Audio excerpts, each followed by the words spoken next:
नमस्कार. मी पूरण जोशी. मिनी 11 तारखेला माझ्या परमिशनसाठी पत्र कबूतर खाण्यावर कबूतर दाणा टाकण्यासाठी 11/8/2025ला माझी ॲप्लिकेशन इनवर्ट केली होती. 8/9/10 सुट्टी असल्यामुळे ॲप्लिकेशन सबमिट झाली नव्हती. त्याच्यानंतर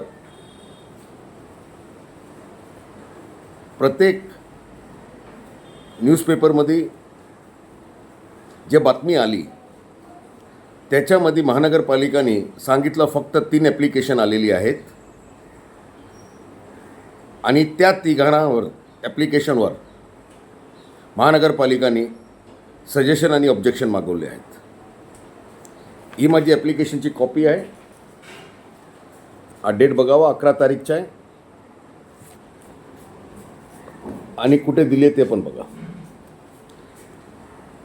आता प्रश्न हा उभा राहिला आहे की महानगरपालिकाने आलेली ॲप्लिकेशन का दाखवली नाही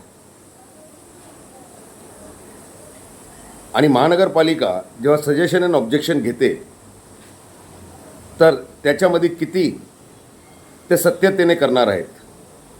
जर आलेली ॲप्लिकेशन त्याच्यामध्येच एक फ्रॉड दिसतोय तर त्यांनी केलेले जजमेंट्स सजेशन आणि ऑब्जेक्शनचे त्याच्यामध्ये किती सत्य असणार आहेत याच्यावर प्रश्न उभा राहिला आहे. धन्यवाद.